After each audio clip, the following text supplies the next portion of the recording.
Mesdames et messieurs, bonsoir. Soyez les bienvenus pour cette nouvelle édition de votre journal de 22 heures. Au sommaire de l'actualité. À la une dans l'actualité nationale, le Premier ministre a inspecté le respect des mesures sanitaires.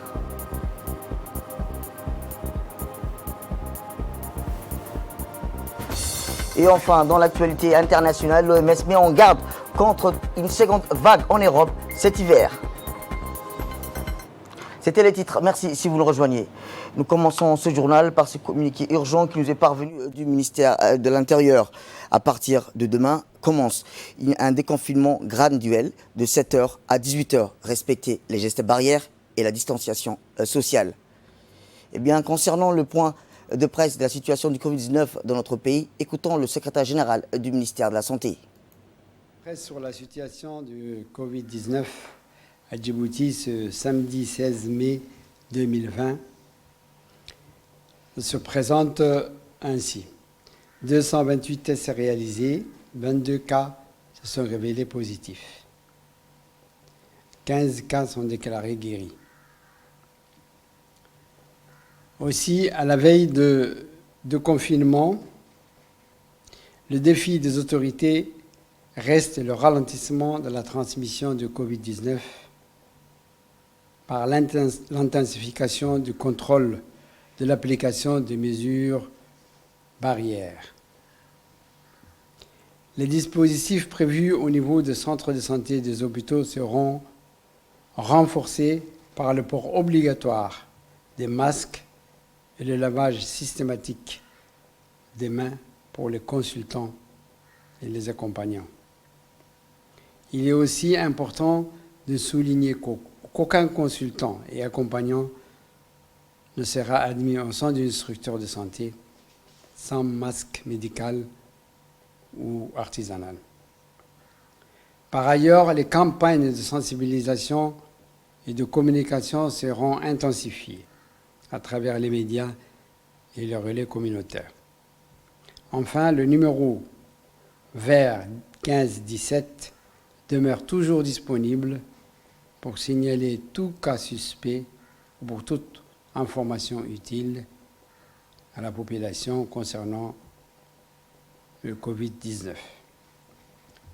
Quant au bilan global de la situation depuis le début de l'épidémie de Covid-19 à Djibouti, il s'élève à 17 106 tests réalisés, 1331 cas positifs au Covid-19, 950 personnes sont déclarées guéries et nous déplorons 4 décès. Merci, restez chez vous. Autre actualité nationale, je vous le dis dans le titre, le Premier ministre a effectué ce matin une visite inopinée dans les différents chantiers, dans celui de 440 logements, au moins Salama, les 840 logements Binia et de la société mauritanienne, et enfin l'entreprise marocaine FEBCO. Conformément à l'article du décret en date du 10 mai 2020, cette visite a permis au Premier ministre de superviser les travaux de construction et voir si les travailleurs appliquent les règles strictes de déconfinement qui est le port de masque afin de se protéger et de limiter la propagation de l'épidémie.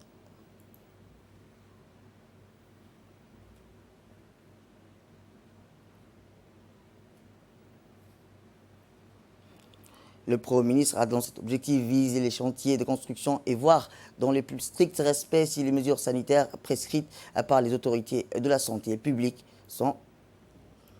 C'était une visite de routine pour voir un peu comment ça se passe sur les chantiers et surtout si les mesures barrières sont observées par la direction de l'entreprise et par les ouvriers. Apparemment, tout se passe bien, tout le monde a des masques. Et l'entreprise qui aussi fait le contrôle des travaux aussi, son personnel aussi, effectivement, observe les mesures barrières et c'est ça qui est le plus important. Vous savez que si les mesures barrières ne sont pas observées, la propagation de la pandémie risque de progresser et là nous serons obligés de revenir, comme font certains pays, reconfiner la population. mais c'est une mesure exceptionnelle auquel nous ne souhaitons pas revenir. Autre actualité nationale, le ministre de la Santé et celui de l'Intérieur ont accompagné le directeur général de la Protection civile, ont pris part hier à la suite des opérations de désinfection. Étant sur le lieu de l'opération de désinfection du grand marché de Riyad, des équipes issues de l'INSS et des sapeurs-pompiers ont pris part à cette grande opération de désinfection des lieux publics pour lutter contre la propagation du Covid-19. Avec un pulvérisateur au dos équipé de combinaisons, ces experts utilisent un produit virucide conforme aux normes internationales présentant une biodégradabilité primaire d'au moins 90%. Ce lieu où l'offre et la demande se côtoient au quotidien subissent une opération dont l'objectif est de diminuer et faire disparaître les risques de contamination dus au Covid-19. Les marchés, ces lieux de proximité denses tour à tour, sont entièrement nettoyés puis pulvérisés. Ces opérations constituent non seulement à désinfecter, mais également à désintritiser et par-dessus tout moyen de lutte contre l'insalubrité. Les membres du gouvernement présents ont sensibilisé formellement les responsables des magasins et d'autres clients présents sur place au respect des règles face au Covid-19.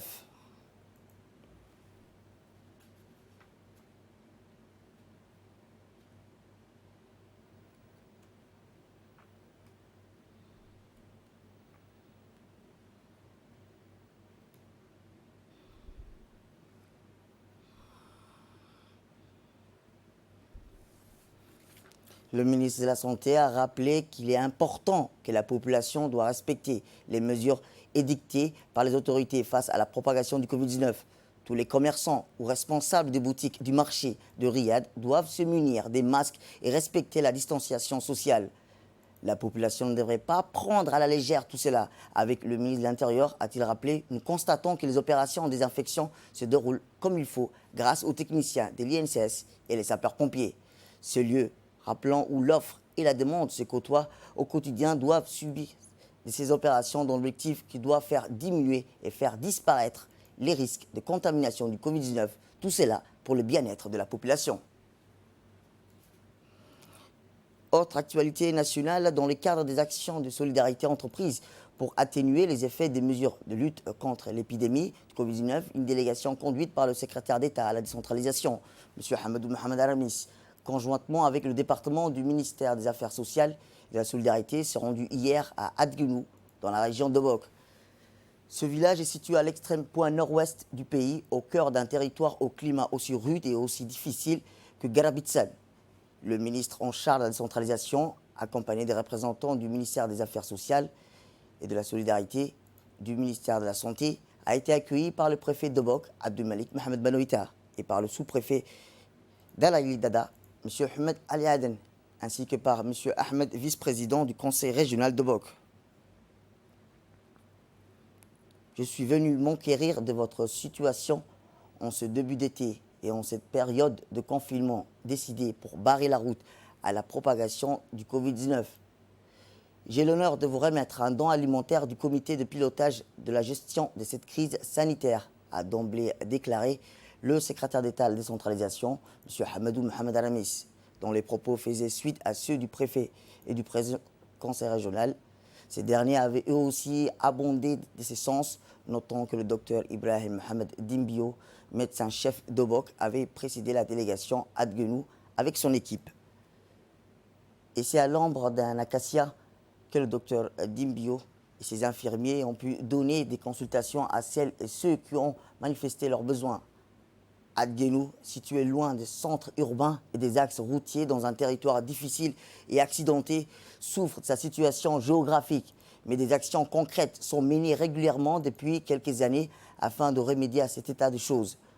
Le ministère des Affaires sociales et de la solidarité et le secrétariat d'État à la décentralisation sont en avant-poste de ce combat livré à la précarité et la vulnérabilité que des années d'isolement ont créé.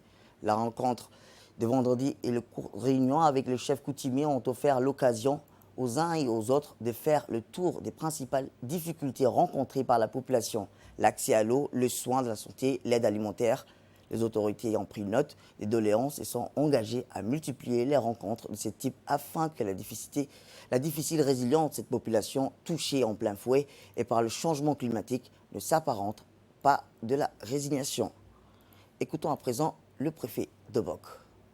Depuis le confinement, la politique du président de la République consiste à apporter l'assistance nécessaire aux populations démunies qui se trouvent au fin fond de la République de Djibouti, non seulement dans la capitale, mais également les régions ne sont pas oubliées.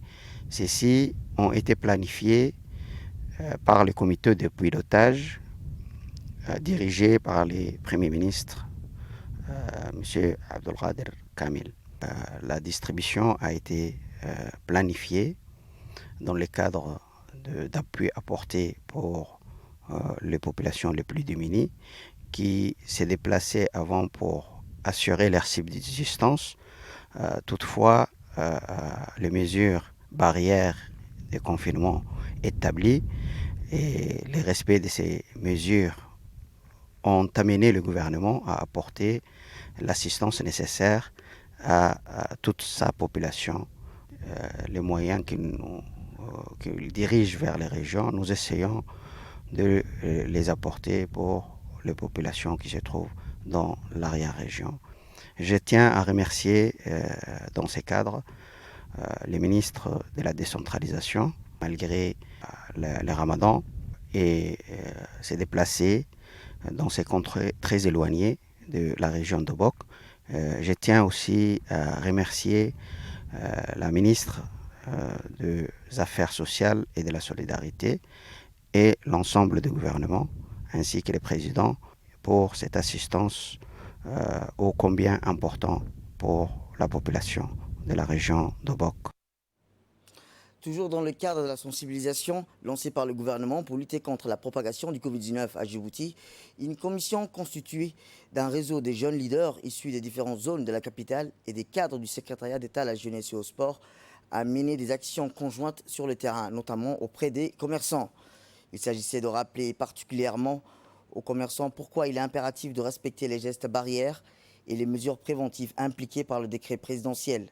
En effet, il va sans dire que l'heure que nous appréhendons cette étape du déconfinement, il est vital de continuer à respecter les gestes préventifs comme le port des masques, les lavages des mains et la distanciation sociale. C'est dans cette optique que la jeunesse, parrainée par le secrétaire d'État à la jeunesse et au sport, Hassan Mohamed Kamil, a procédé à la distribution des masques et des gants aux populations cibles, c'est-à-dire les commerçants, commerçantes, pouvant jouer malgré eux ce rôle pivot dans la propagation du virus par contact. Rappelant que cette vaste opération de campagne de sensibilisation lancée par le secrétariat d'État à la jeunesse et au sport s'inscrit dans le cadre de la lutte nationale anti-Covid-19 initiée sous la houlette du président de la République, M. Ismaël Omar Guelleh. Des masques et des gants aux populations cibles, c'est-à-dire les commerçants du centre-ville, et plus précisément des bas-côtés et ses alentours.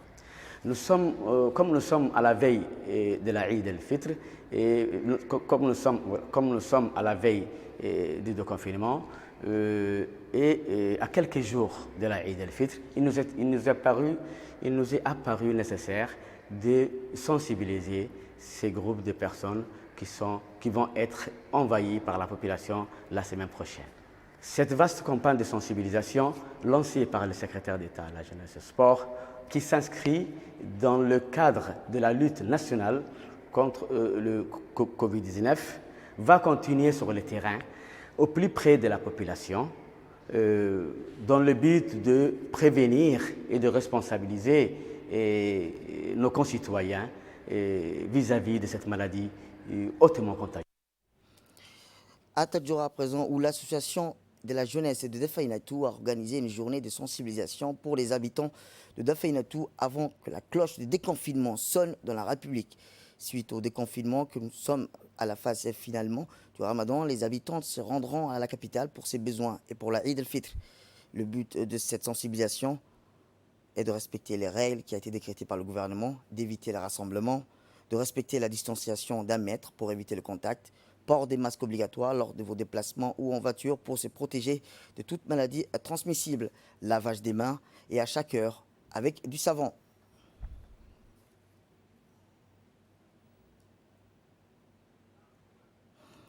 Et enfin, fait divers, les équipes des patrouilles permanentes de la garde-côte, en étroite collaboration avec les équipes de la Marine nationale, ont intercepté dans la nuit d'hier, dans la zone entre le nord de l'île de Moucha et le Godoria, 3 embarcations de type Galba en provenance de la Somalie, transportant plus de 1000 cartons de différentes marques de cigarettes contrebande.